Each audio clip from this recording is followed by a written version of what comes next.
Danau Maninjau adalah sebuah danau di Kecamatan Tanjung Raya, Kabupaten Agam, Provinsi Sumatera Barat.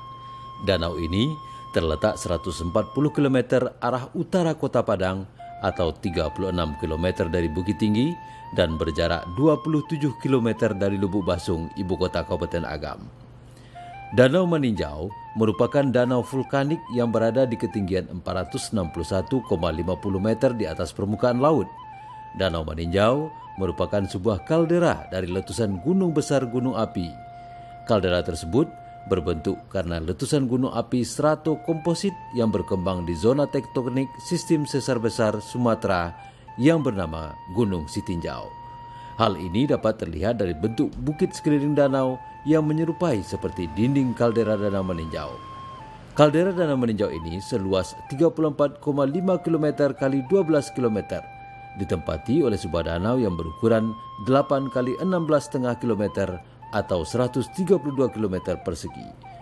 Dinding kaldera Danau Maninjau ini mempunyai ketinggian 459 meter dari permukaan danau yang mempunyai kedalaman mencapai 157 meter. Ngarai Siano yang membelah Kabupaten Agam dan Kota Bukit Tinggi memiliki pesona yang memukau. Terbentuknya Ngarai Siano ini karena pergerakan patahan Siano yang disebut juga dengan patahan semangko. Hal ini karena bentuk ngarai yang seperti semangka yang dibelah.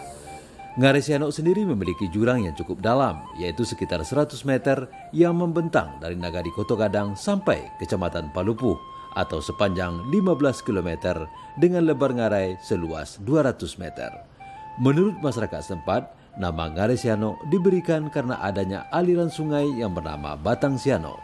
Bagi masyarakat Minang, sungai sering juga disebut dengan Batang Air, dan Siano memiliki arti air yang jernih. Jadi, Batang Siano bisa diartikan dengan sungai yang jernih, sejernih aslinya. Menarik bukan?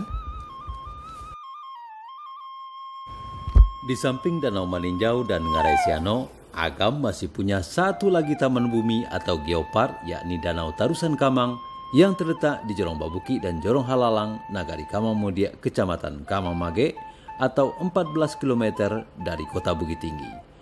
Danau ini terbilang unik karena hanya berisi air pada musim-musim tertentu.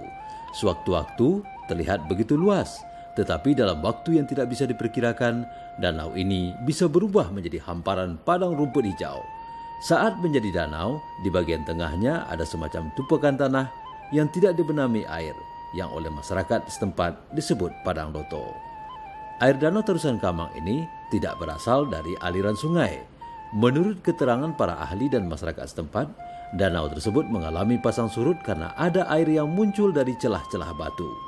Perlu diketahui bahwa daerah ini termasuk zona patahan Sumatera bagian timur yang menyebabkan air dapat mengalami pasang surut sewaktu-waktu. Berbicara tentang kars, perbukitan kars di Danau Tarusan Kamang perkirakan sudah berusia 400-300 juta tahun yang lalu karena pepohonan di atasnya tumbuh subur. Selain Danau Tarusan Kamang, banyak juga gua-gua aktif di bawah bukit kars atau batu gamping, sungai bawah tanah, dan danau bawah tanah di sekitar Danau Tarusan Kamang ini.